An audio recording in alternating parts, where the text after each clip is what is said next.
Voilà, c'est un grand plaisir, un grand honneur également, et c'est une habitude de recevoir ici à Sontexpo, sur le plateau FHP Direct, avec Lamine Garbi, le président de la Fédération de l'hospitalisation privée, Marie Daudet, la directrice générale de la Direction générale de l'organisation des soins, dite direction des hôpitaux aussi, on pourrait dire ça, mais ici, dans la Mecque, ou le temple, ou la cathédrale de l'hôpital. En tout cas, nous sommes heureux de vous recevoir, Marie Daudet, pour aborder l'ensemble des sujets qui sont ceux de la santé, de l'organisation des soins et tout particulièrement de l'hôpital et des cliniques. L'année dernière, vous nous aviez beaucoup parlé de la réorganisation de votre direction. Alors, où est-ce que vous en êtes? Est-ce que ça fonctionne? Et quels sont les grands sujets qui sont les vôtres?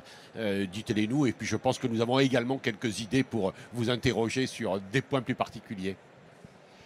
Bonjour à tous. Oui, alors effectivement, la réorganisation a maintenant plus d'1 an. Donc, ça a été un gros chantier, comme je le disais lorsque j'étais venue il y a 1 an. On est content, on est satisfait des résultats. On a gagné en lisibilité et en force de frappe, puisqu'on a identifié nos gros enjeux, nos gros dossiers. Et à chaque enjeu principal correspond désormais une sous-direction soudée avec des bureaux qui sont dédiés aux différentes thématiques. Donc on a gagné en lisibilité, on a gagné en force de frappe, comme je le disais. On va faire un bilan là avec les agents, puisque j'avais promis aussi que cette réorganisation, elle visait à réduire la charge de travail de mes agents, en réduisant les coûts de coordination, notamment entre nous et avec l'extérieur. Et donc, on a lancé un premier bilan. Là, le questionnaire circule, il va être exploité et je pourrai faire un bilan avec les agents à l'été. Donc ça, c'est positif. Les gros dossiers qui sont les nôtres, on ne chôme pas. On a énormément de dossiers sur le feu, certains qui sont dans la continuité de ce que j'avais évoqué l'année dernière, d'autres qui sont nouveaux, mais effectivement on est sur tous les fronts. On est sur le front de l'organisation des soins avec le pacte de lutte contre les déserts médicaux, le pacte accès aux soins qui a été annoncé par le Premier ministre et les ministres le 25 avril dernier et qui devrait trouver une première déclinaison dans la PPL dite mouillée. On est sur tous les plans de santé publique et sur toutes les grandes réformes de santé publique ou d'offres de soins, et notamment celle des soins palliatifs aussi, qui nous mobilisent beaucoup.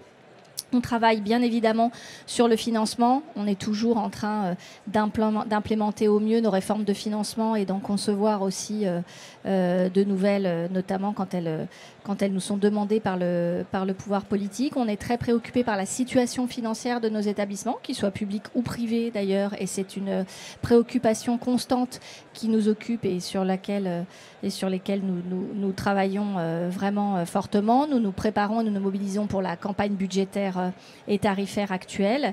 Et puis bien sûr, le dernier volet, c'est le volet ressources humaines. Vous savez qu'on est en train de voter une réforme historique sur le métier infirmier.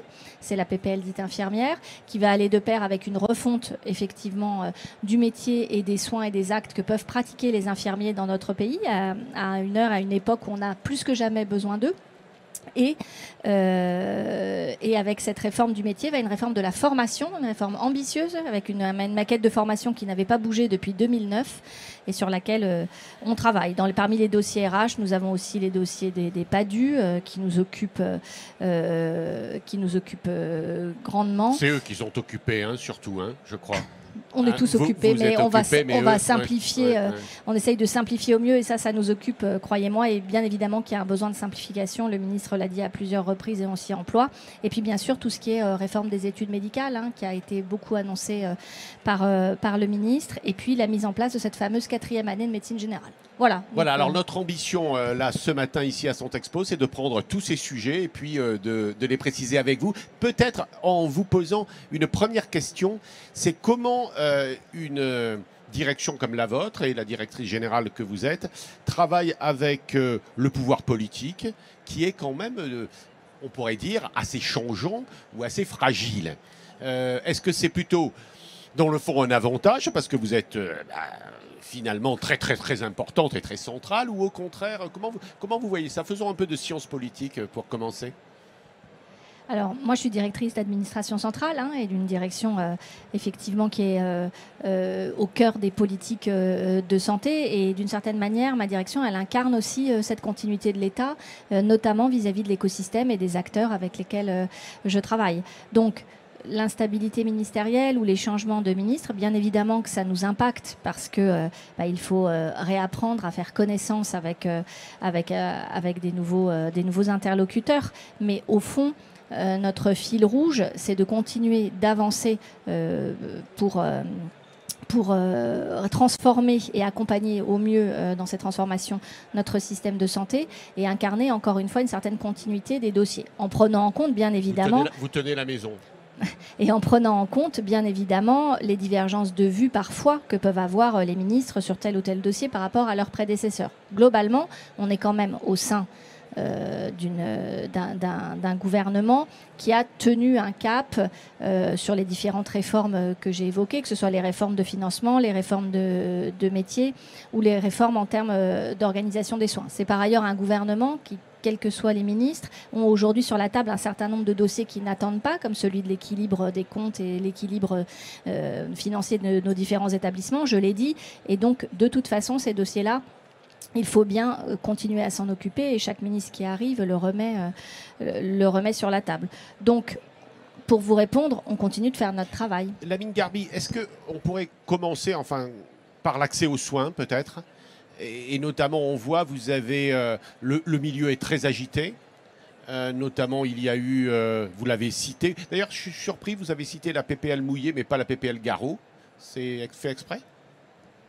J'ai cité le support législatif utilisé par le gouvernement pour décliner le pacte accès aux soins et c'est la PPL Mouillé. Oui, et comment vous trouvez l'ambiance là ? Parce que les médecins et les jeunes médecins sont très remontés sur ces évolutions. Ça se maîtrise, ça ? En tout cas, ça se discute. Le dialogue, il n'a jamais été fermé. On échange. Je pense que les annonces du Premier ministre et des ministres sur l'accès aux soins qui datent de fin avril et puis les différentes briques qu'on a posées dans la PPL Mouillé, elles circulent. On discute avec nos interlocuteurs. On peut comprendre, on peut entendre les inquiétudes, on peut entendre les interrogations, surtout chez les jeunes. Et notre rôle à nous, c'est d'expliquer pourquoi on fait les choses et en quoi ce que l'on fait vise d'abord à renforcer l'accès aux soins sur les territoires sans pénaliser bien évidemment nos professionnels. Lamine Garbi.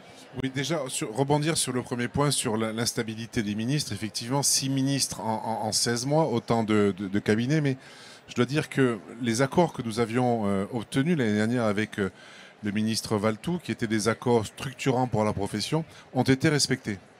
Ont été respectés malgré, je dirais, 2 ministres qui sont passés après M. Valletoux. Donc là, c'est clair, la maison est tenue. La maison est tenue et l'engagement des ministres au nom du gouvernement est respecté. Alors, pas dans la vitesse à laquelle on le souhaiterait, notamment je vais parler du protocole de pluriannualité, mais c'est respecté. Donc ça, c'est quand même un point positif et ça donne confiance. Ça donne confiance. Même si cette confiance n'engendre pas une absence de vigilance. Et je prendrai 2 exemples, donc le protocole pluriannualité et le second sur la rémunération des gardes de nos médecins libéraux qui devaient être réévalués au 1er janvier pour se coller à la rémunération publique. Le public, ça va être au mois de novembre 2025. On espère qu'on pourra en bénéficier. Sur l'accès aux soins, je me garderai bien d'avoir une position publique parce que cela concerne les médecins. Et vous le savez, Monsieur Morel, quand on parle des médecins et qui ne sont pas à côté, il y a tout de suite, je dirais, une espèce d'urticant qui dit écoute, occupe-toi de tes chambres particulières, laisse-moi gérer l'accès aux soins et le maillage du territoire. Donc je répondrai simplement que nous maillons déjà le territoire, chaque Français est à 30 minutes d'une clinique, donc nous sommes déjà sur les territoires excentrés, que nous pouvons servir, et c'est le cas de support, pour les médecins qui souhaiteraient, je dirais, sous l'incitation. Le ministre a été très clair hier sur ce plateau. Il a été très clair, il a exprimé qu'il était contre la coercition et qu'il était pour l'incitation et bien sûr pour cette suppression du numerus apertus. Sur cette volonté de supprimer le numerus apertus va se poser le problème de l'accès au stage d'internat. Là aussi, nous sommes force de proposition, 1000 cliniques, un interne par clinique c'est pas quand même une ambition folle. Ça nous ferait passer de 1% d'internes qui sont formés dans l'établissement à 15%. Et je pense qu'il faudrait établir un quota. Un quota, c'est-à-dire que le privé puisse revendiquer un quota d'internes, bien sûr sous couvert d'un maître de stage, d'un tuteur qui répondent aux conditions. Et je suis persuadé que nos terrains de stage sont merveilleux parce qu'ils vont dépendre d'un maître qui sera à leur côté pendant 6 mois. Donc je pense qu'il y a vraiment une bonne adéquation à prendre. Donc j'aimerais vous entendre, Madame Daudet, sur la pluriannualité. Et le ministre l'a redit hier. Alors, parole de ministre, ça met une pression à tout le monde, que ce soit, je dirais, écrit avant l'été. Alors l'été, c'est le 21 juin, mais on peut dire juillet et août, parce que c'est l'été jusqu'au 21 septembre. Alors sur le protocole de pluriannualité, les travaux ils sont engagés depuis un certain nombre de mois et les fédérations le savent et la FHP le sait, puisqu'on a eu pas mal de réunions en fin d'année dernière. Et puis, on a repris, on va dire, le dialogue il y a quelques semaines, le temps au ministre, effectivement, de s'installer, de recaler un peu les choses. L'annonce, elle a été faite, elle a été claire hein, de dire qu'on aurait un protocole d'ici à l'été. Donc, nous, on est en ordre de marche pour le faire. Ce protocole, il comprend 2 parties. Une partie dite engagement de l'État, et notamment sur une trajectoire financière et une trajectoire liée aux tarifs, et une partie dite contrepartie ou engagement des fédérations, où en échange on travaille sur effectivement un certain nombre d'engagements de la part des fédérations. Ces 2 parties, elles nécessitent un vrai travail de fond. Sur la première partie, dans le contexte des finances publiques qui est le nôtre aujourd'hui, il a bien fallu qu'on calibre exactement jusqu'où l'État pouvait s'engager, parce qu'on peut toujours signer des choses, mais si après on ne les tient pas, ça ne sert à rien. Donc il faut qu'on arrive à avoir une trajectoire sur laquelle on puisse dealer avec les fédérations, mais qu'on sache, nous, qu'on puisse tenir dans le cadre qui est le nôtre. C'est un peu trumpiste, ça, dealer. Donc c'est ce qu'on est en train, en tout cas, de travailler. Et la partie contrepartie, elle fait l'objet d'échanges, pour le coup, d'échanges nourris. On n'est pour l'instant pas toujours d'accord, mais enfin quand même, on a des objectifs convergents qui est d'accentuer tout ce qui est pertinence des soins et pertinence des actes. Après, quels actes on choisit, de quoi on parle, c'est en cours d'échange. On est tous d'accord pour travailler plus sur la prévention, sur l'hospitalisation à domicile. Donc on a pas mal de points de convergence. Il faut maintenant qu'on rentre dans le détail et qu'on stabilise ces 2 parties. Donc c'est en cours et bien évidemment on fera tout ce qui est en notre pouvoir pour tenir l'échéance. Madame Daudet, j'ai une proposition à vous faire sur la pluriannualité et la trajectoire. Parce que ça va vous être compliqué sur les 3 ans qui viennent de fixer un taux d'évolution. Ça va être compliqué. Il y a trop d'inconnus. Il y a l'inconnu économique qui peut repartir. Je veux dire, on n'est pas obligé d'être dans la sinistrose et de se dire qu'il n'y a pas de rentrée de recettes, que le travail ne va pas repartir. Donc il y a une réalité économique, il y a une réalité politique en 2027 avec une élection majeure. Donc peut-être donner une trajectoire qui dirait qu'il ne peut y avoir de tarifs négatifs et que les tarifs sur la trajectoire seront positifs. Comme ça vous laisse, vous, une marge, ça laisse le champ des possibles, et nous, ça nous permet de rêver et de se dire qu'on va avoir du positif. On ne sait pas combien, parce qu'on le sait, chaque année, on sait très bien que la complexité de l'ONDAM, du PLFSS, fait que on doit passer, alors moi je passe sur l'année de la FHP 6 mois à râler en préparant le PLFSS, et 3 mois à râler lorsqu'il y a la campagne tarifaire qui est sortie. C'est à peu près 9 mois de mon travail syndical. Donc si je peux en sortir un petit peu de cette logique qui est usante pour vous et pour nous, parce que quelquefois on est des camarades turbulents, ce serait bien qu'on ait une évolution positive et ça permettra de faire souffler les esprits et de travailler, je dirais, sereinement sur les contreparties que vous attendez et qui sont légitimes. Oui, c'est bien dans ce sens-là qu'on travaille. On a bien en tête que c'est l'objectif à atteindre. Maintenant, il faut qu'on arrive à concevoir quelle est la trajectoire derrière de l'ONDAM pour avoir des tarifs qui, comme le dit Lamine Garbi, ne soient pas négatifs. Mais c'est ce qu'on est en train de voir et c'est ce qu'on est en train d'échanger avec nos cabinets et qu'il faudra échanger en interministériel. Mais c'est bien cet objectif-là qu'on poursuit, d'avoir quelque chose d'un peu générique qui rassure nos partenaires. Il y a un grand chantier peut-être permanent, mais enfin, vous êtes engagé dans plusieurs grands dossiers de d'autorisation, de réforme des autorisations. Dites-nous un petit peu ce qu'il en est. Je pense que vous faites allusion à la réforme SMR et psychiatrie. Par exemple, mais pas que. Il y a aussi C'est un sujet tout ce qui touche dialyse, néphrologie, enfin, etc. Enfin, il y en a plusieurs, à mon sens. Alors, je ne sais pas si vous parlez d'autorisation ou de financement. Parce que les sujets que cite Lamine, je ne sais pas si tu veux parler d'autorisation de psychiatrie, d'autorisation de SMR, mais je pense que c'est pas... Non, c'est financement. Là, c'est de la réforme. Moi, je parlais d'autorisation, mais voilà. il a rajouté... Alors, on peut parler des deux, puisqu'on est très polyvalent à la DGOS. Donc, sur les autorisations, j'ai envie de dire, le gros de la réforme est derrière nous, puisque vous savez qu'on a réformé il y a 2 ans 14 secteurs d'activité ou 14 types d'autorisation, dont la cancérologie qui n'est pas des moindres. Donc là, on est dans une phase où on essaye d'accompagner au mieux les acteurs et d'accompagner au mieux ces réformes. Il reste d'autres secteurs qui pourraient éventuellement être ouverts à la réflexion. Donc, vous avez parlé de la dialyse et de la néphrologie, c'est en cours de réflexion. On a bien évidemment le sujet qui est sur la table des décrets de 1998 sur la maternité et la périnatalité. Le chantier n'a pas été ouvert pour l'instant. Voilà, donc on est à un stade, on va dire, où on essaye d'accompagner déjà les réformes sur nos autorisations. Et bien évidemment, on traite aussi un sujet qui intéresse beaucoup la FHP, de la réforme de la PDSES, la permanence des soins en établissement de santé, avec les nouveaux schémas de PDSES qui devraient rentrer en vigueur d'ici la fin de l'année. Oui, on va parler de la PDSES, c'est dans mon mémo. Sur la réforme SMR et Psy, on ne va pas rentrer dans le fond de la réforme, mais est-ce que ce ne serait pas le moment, peut-être, de dresser un bilan sur l'état actuel de la réforme et où nous voulons aller pour l'année qui arrive et les années suivantes? Il y a eu beaucoup de correctifs qui ont été faits par vos services, et merci.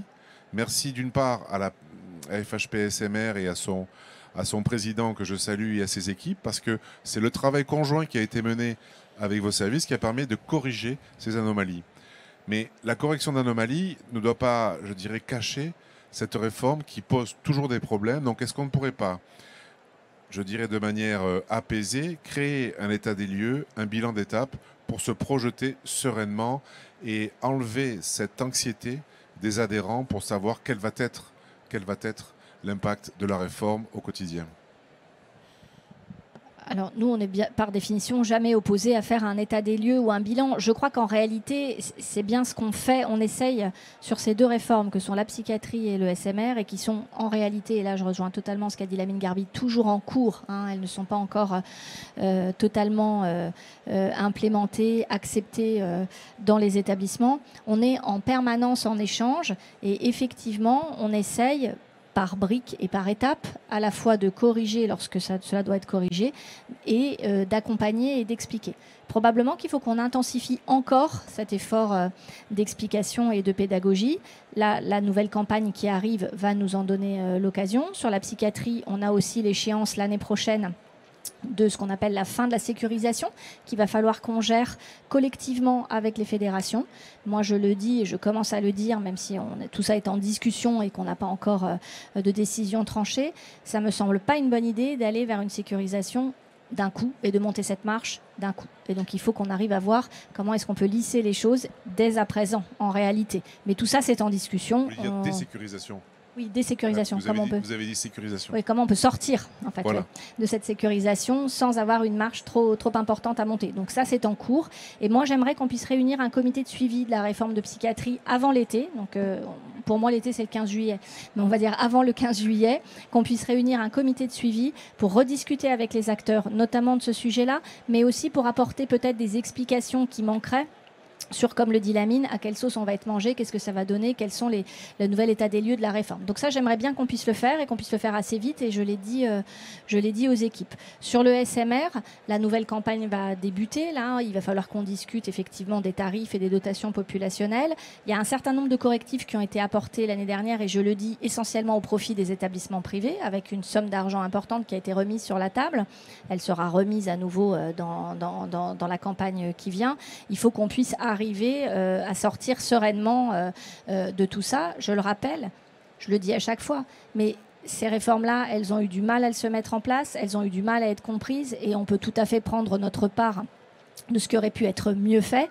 Mais en revanche, leurs objectifs restent des objectifs qui sont, pour moi, absolument indispensables si on veut progresser dans une homogénéité des financements, une équité entre les secteurs et un rapprochement des besoins de la population. On a plus beaucoup de temps. Oui, je vais le dire très doucement parce que là, je suis dans l'enceinte de la FHF et je profite pour saluer Gérard Vincent, le délégué emblématique de cette belle maison.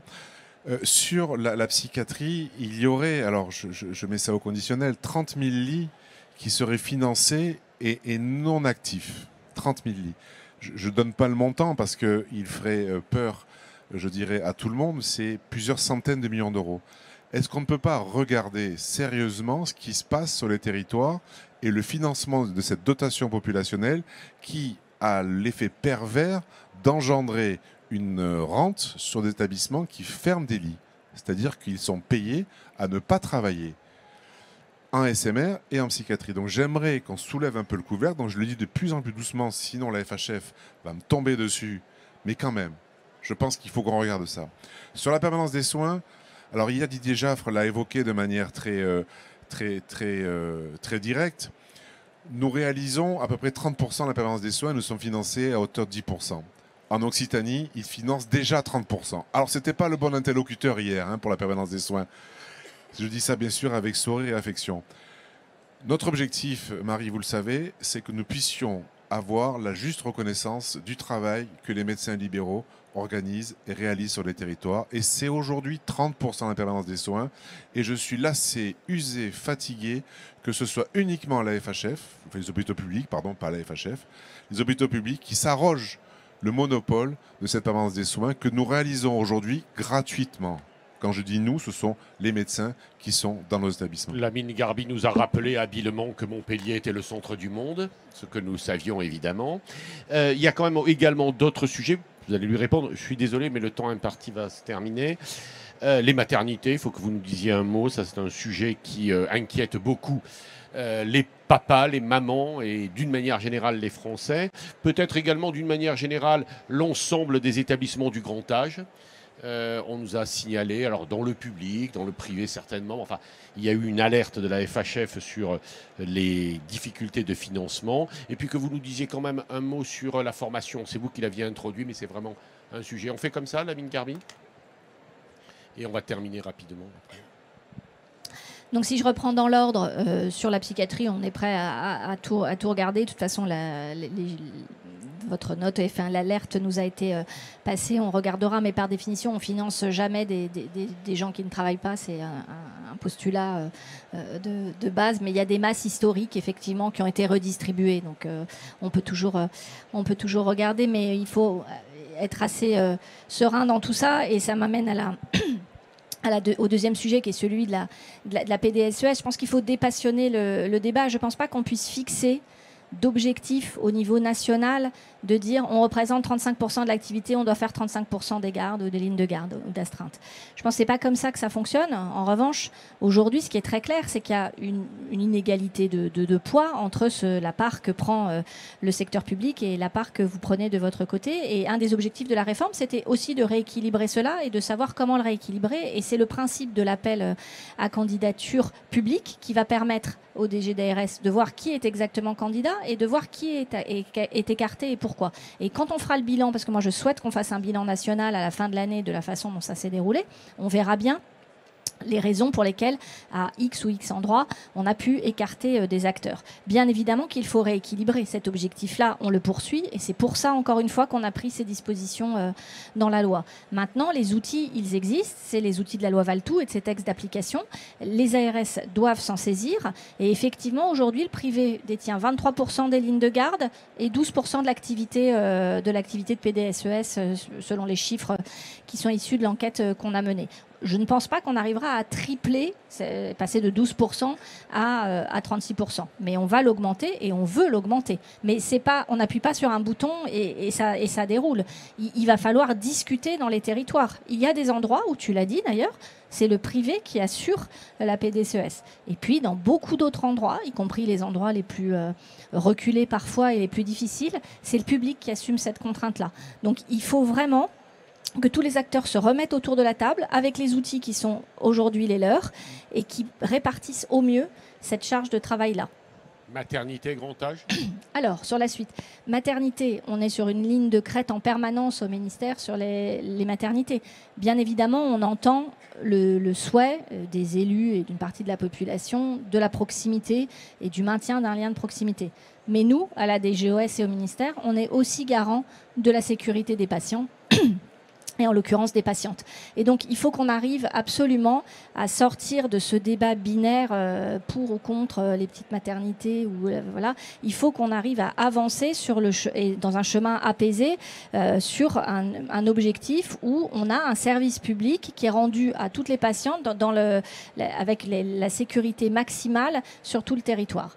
Il faut qu'on avance et qu'on trouve ce chemin-là. Compte, mais on a interrogé M. Noder sur le sujet, que les résultats des morts d'enfants, enfin infantiles, mortalité infantile est très très forte, visiblement dans notre pays. Alors il a appelé à la mise en place d'un registre. Il a, je pense, raison de dire qu'il faut regarder exactement la situation. Mais enfin bon, c'est pas très brillant là. Ah non, ça, on ne peut pas dire que ce soit brillant. On n'est pas bon, c'est très clair. Et donc il va falloir tout à fait rouvrir ce dossier. En revanche, si je peux me permettre, le lien entre ces mauvais résultats et l'éloignement d'une maternité n'est absolument pas ni objectivé ni juste. Donc c'est pour ça qu'il faut qu'on arrive à... Grand âge et situation...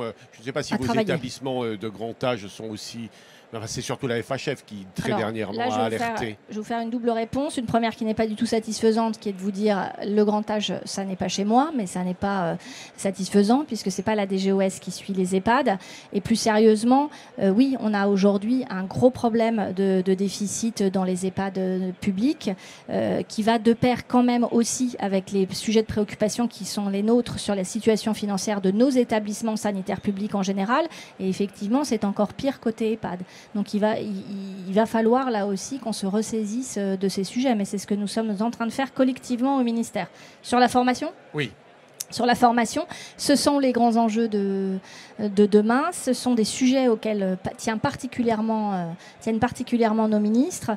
Et donc sur les infirmiers, je n'y reviens pas, je l'ai dit en introduction, mais ce qu'on va faire va être vraiment historique et on espère que ça va permettre aux métiers infirmiers de retrouver l'attractivité qu'ils méritent. Mais vraiment, on y croit. Et encore une fois, j'insiste, ce qui va se passer c'est un tournant historique pour la profession. Sur les médecins, on a plusieurs réformes à mener de front, mais le ministre a été très clair sur le fait qu'il voulait réformer notamment la première année de médecine pour simplifier ce qui existe aujourd'hui, qui manque effectivement probablement de lisibilité, rapprocher ces études des territoires pour pouvoir garder nos médecins ensuite dans nos territoires et de pouvoir accroître le nombre de nos étudiants.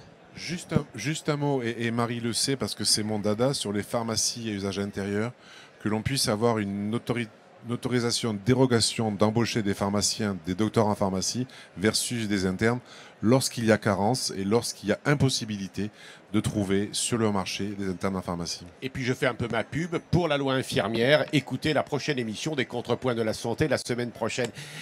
Il n'y a pas de vent favorable, comme disait Sénèque, il n'y a pas de vent favorable pour celui ou celle qui ne sait où il va. Marie Daudet, nous avons été très heureux de vous retrouver. On vous dit à l'année prochaine. C'est d'accord ? Tout à fait, à l'année prochaine. Merci. Et avant le 26 octobre pour notre journée FHP qui sera à Paris. Merci et bon congrès à vous et bon congrès à tous.